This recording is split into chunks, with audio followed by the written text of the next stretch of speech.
İlk motosiklet, ilk motovlog. Selam herkese. Nasılsınız? Umarım iyisinizdir. İlk video olduğu için kendimi tanıtayım. Ben Hatay'ın İskenderun ilçesi çevresinde yaşayan 46 yaşında bir ayağı çukurda bir sınıf öğretmeniyim. Bu videoda da size motosiklete başlama hikayemden bahsedeceğim. Tabii ilk video olduğu için birçok hata olacak ama dilim döndüğünce sizlere motosiklete başlama hikayemden bahsetmeye çalışacağım. Şimdi efendim, ben bu motosikleti alalı 9 ay falan oldu. İşte geçen sene bu zamanlar ortada hiçbir durum yokken, ortada hiçbir belirti yokken, daha önce motosikletlerle hiç aram yokken, hatta motosikletlere tehlikeli diye karşı bir zihniyete sahipken bir sabah kalktım ve kendi kendime motosiklet almalıyım diye yani konuşmaya başladım. Bu fikir hiçbir şey yokken birden beynime girdi. Motosiklet almalıyım, motosiklet almalıyım, motor almalıyım, motor almalıyım. Yani hiçbir alakası yok motosikletlerin benimle. Motosiklet dediğin benim için sağda solda gördüğüm, ara sıra 100 metre, 200 metre sürdüğüm 125'lik skuturlardan ibaret. 125'lik skuturlar bile bana korkutucu gelirken birden işte kendime motosiklet almalıyım diye kendi kendimi telkin ederken buldum. Aileme söyledim, etrafımdaki arkadaşlara, çevreme söyledim. Kimisi ne alaka dedi, kimisi orta yaş krizi dedi. Ben ise bu durumu içime şeytan kaçtı olarak nitelendiriyorum. Çünkü sonuçta bu şeytan işi. Hepinizin bildiği gibi bizim ülkemizde motosiklet için iki tekerlek şeytan işi derler. Bu arada bu videoyu da size bir yaylaya tırmanarak çekmek istedim. Sol tarafımızda aşağıda İskenderun kalıyor Körfezi ile beraber. Neyse efendim, işte kalktık. Geçen sene bu zamanlar motor alalım. Ne yapacağız? Ehliyetim bile yok. Gittim. Yani ertesi gün hemen bir tane sürücü kursu buldum. A2 ehliyete yazıldım. Ödemelerini yaptım. Başladım motosiklet nedir, nasıl kullanılır araştırmaya. İşte YouTube'da araştırırken karşımıza Zafer Akçay gibi veya başkaları gibi klasik motosiklet fenomenleri çıktı. Onların videolarını izledim. Motosiklet nedir, nasıl kullanılır, ne ile kullanılır falan derken bu işin hiç düşündüğüm gibi olmadığını fark ettim. Ben sanıyorum ki işte ehliyet alacağım, ehliyet sınavını geçeceğim, ondan sonra motosiklette atlayacağım, gezeceğim. Ya o iş öyle değilmiş işte. Bunun bir tekniği, bir eğitimi varmış. Onu geçtim. Bir de ekipman işi varmış. İşte kask almalısın, mont almalısın, eldiven almalısın, pantolon almalısın, bot almalısın. Ben ne bileyim, benim aklım apaçı zihni. Motora atlayıp bineceğim. Sonra da gezeceğim. O zihindeyim. Ama bilmiyorum ki bunların alınması gerektiğini. Neyse işte biz de tamam dedik. Sonuçta bunların alınması gereken şeyler. Almamız lazım. Başladık ekipman fiyatlarını internetten araştırmaya. Şimdi ben aileden şu mottoyla büyümüş bir insanım. Ben ucuz mal alacak kadar zengin değilim. Şimdi bu ekipmanların fiyatlarına bakınca kaskların, montların, eldivenlerin diyorsun, bu ne? Yani ucuz mal alacak kadar zengin değilim de ben bu mottoyu düşünürsem bu 5 şeyin sadece bir tanesini alabilirim, o da eldiven. Kalitelisini. Başka hiçbir şey alamam. Hemen orada mecburen bazı standartları düşürmeye başladım. Hani dedim üst seviye olmuyor. Giriş seviyesinde de çok kafam yatmıyor. Giriş üstü, giriş orta seviye ekipman almaya çalışayım diye düşündüm. Neyse kask aldık. İşte HJCC 70N. Bunu seçmemin temel nedeni de ben gözlük kullanıyorum. gözlük kanallı bir kask istiyorum. Yani bana gerekli olan gözlük kanallı bir kask. Kaskı taktığım zaman gözlüğü rahat takabilmem gerekiyor. Yoksa diğer türlü kulakların arkasını falan bayağı acıtır. Girerken, yani gözlüğü takarken, çıkartırken bayağı zorluk çekerim. Böyle olunca da seçenekler bayağı sınırlı. C70N'de giriş üstü bir seviye bir kask HJC. Aldık. Gittik Revit'in bir eldivenini aldık. Aldığıma da pişmanım. Bakın şuradan yırtıldı. Hani Revit iyi marka dediler. 9 ay içinde yırtıldı. Yazlık eldiven tabi. Sonra biraz araştırınca yazlık eldivenlerin, yani bu kumaş bazlı eldivenlerin çok dayanıklı olmadığını öğrendim. Markadan bağımsız olarak söylersek. Sonra bir tane mont aldım. Bu giriş seviyesi sayılır Venom'un. Bunu niye cezbetti beni? Sırt koruması da vardı kendiliğinden. 4 mevsim. Yani şimdi 4 mevsim montlar çoğu kişi tarafından önerilmiyor ama ben yaz ve kış kullandım. Kışın üşütmüyor. Yazında işte idare ediyor. Sıcak olmuyor. Fileli yapısı sayesinde yani hava ala ala geziyorsun. Aklımızda sıfır motosiklet almak varken işte bu ekipman fiyatları, ehliyet kursları, şu bu falan derken bütçe gitgide düştü. Neyse, bunları tamamladıktan sonra motosikletlere bakmaya başladım. Çin motosikletleri tabii karşıma çıktı önce. 12 taksitle veriyorlar, vade farksız. Görüntüleri falan muhteşem. Tabii benim aklımda Maxi Scooter almak vardı. Daha büyüklerine, yani gerçeği doğruyu söylemek gerekirse gözüm korktu. Hadi Maxi Scooter'la başlayalım. Hoşumuza giderse büyütürüz. Çinli motosikletler işte biliyorsunuz 3 harfli bir firma var. Başka firmalar var. Biraz işin içine girince, biraz araştırınca, Facebook, WhatsApp gruplarına girince, işte YouTube videolarını izleyince, yani ben motosikletlere bir şey demiyorum, Çinli motosikletlere. Mutlaka onların A kalite, B kalite, C kalite, D kalite, E kalite her neyse her kalitede motosikleti vardır. Ama burada benim fark ettiğim distribütörlerde bir sorun var. Yani bizim distribütörler, bu motosikleti getirip satan distribütörler sat kafasında. Koy a**ına. Sat gitsin. Sat. Koy a**ına. Sat kafasında olunca, ben bunu fark edince ben de direkt kaç kafasına girdim. Uzaklaş kafasına girdim. Yani Çinli motosikletlerden hemen uzaklaştım. Vazgeçtim Çinli motosikletlerden. Çünkü düşünsenize, motosiklet alıyorsunuz. Görüntü süper, her şey süper. Sonra bakıma gidiyorsunuz. Hava filtresi yok. Böyle bir şey olabilir mi ya? Olabiliyormuş işte. Bizim okuduklarımız o yöndeydi. Gidiyorsun bakıma, yağ filtresi yok. Ne bileyim işte düşürüyorsun motor durduk yere, manet yok.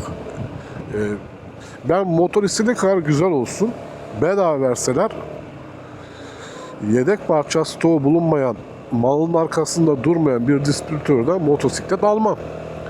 Yani benim zihniyetim bu yönde. Bedava verseler almam. Bir de bu firmalar çok kurumsallaşmamış. Bakın burada altını çiziyorum. Ben motosikletlere laf etmiyorum. Ben motosikleti satıp arkasında durmayan distribütörlerden bahsediyorum. Kurumsallaşmamış. Yeterli şeyi yok. Sermayesi yok. İşte motosikleti getireyim, satayım. Yedek parça, bakım, hak getire.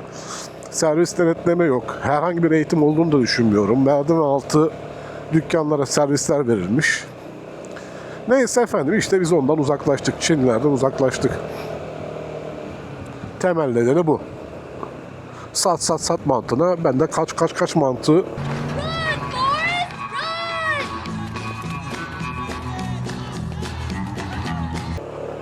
ağır bastı.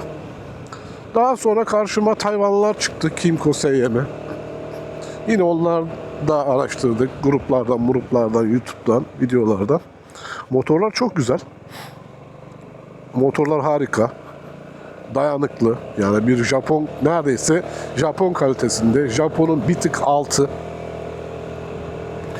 Ama işte onda da Çinli kar olmasa da şey problemi var, servis problemi var. Daha erken servise çağırma, daha erken bakım aralıkları derdi. Bir de şimdi size öğretmenim dedim ya, orada bir de memur hisleri, hani örümcek hisleri derler ya, memur hisleri devreye giriyor. Türkiye gibi bir yerde ya ne yazık ki ikinci elde düşünmek zorundasın. Ya bunun hastalığı var, o su var, şu su var, bu su var, para lazım olabilir. Gerektiğinde acilen elden çıkarman gerekebilecek bir makine olması lazım.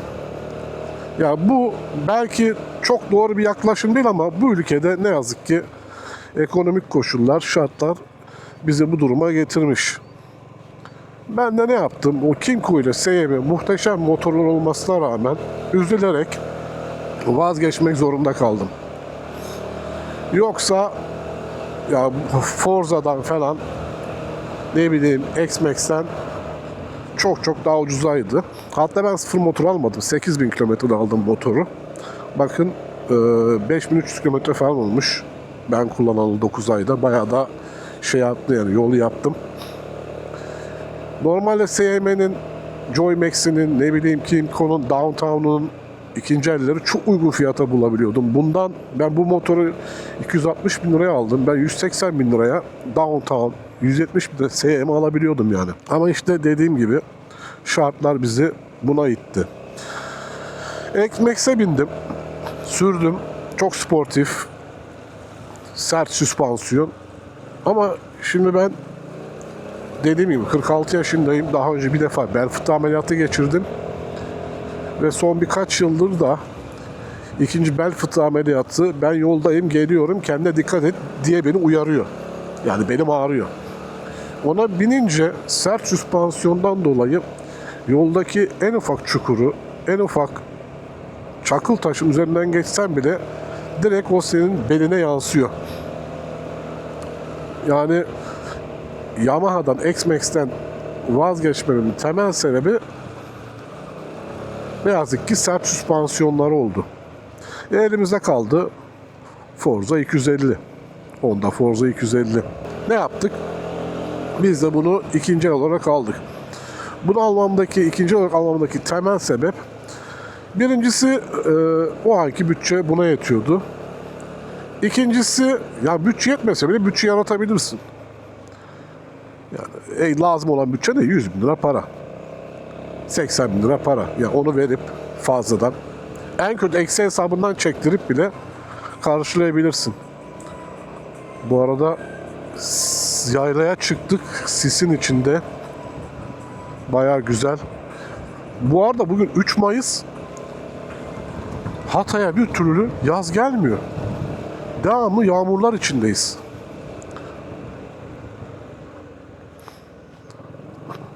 Neyse efendim.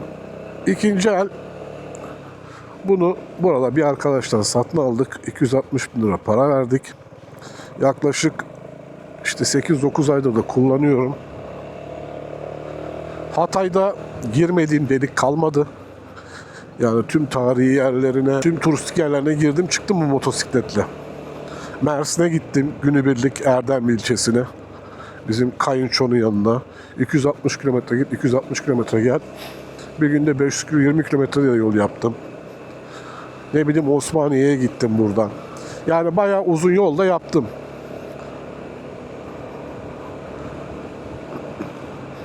Şimdi motosikletle hiç alakası olmayan bir adam 250 Forza alıyor, 180-190 kilo makine.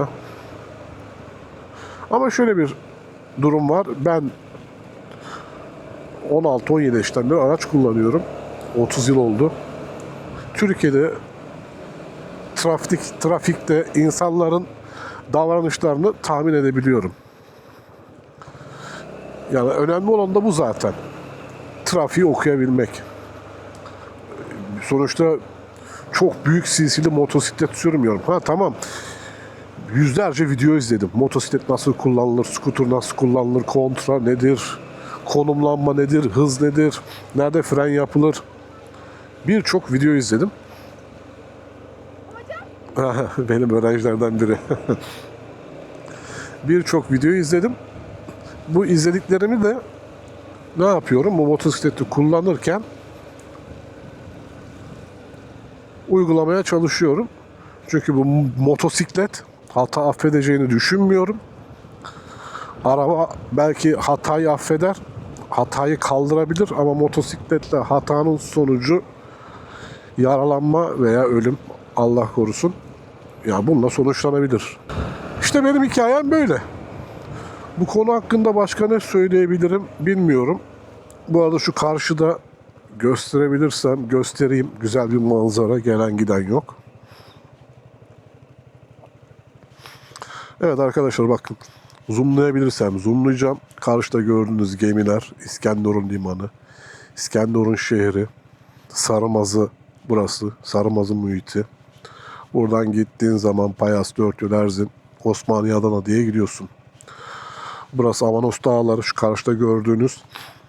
Dağın bu tarafında dediğim gibi İskenderun, Arsuz, Payas, Dörtyol, Erzin kalıyor. Dağın diğer tarafında ise Hatay'ın merkezi olan Antakya merkez ilçesi var.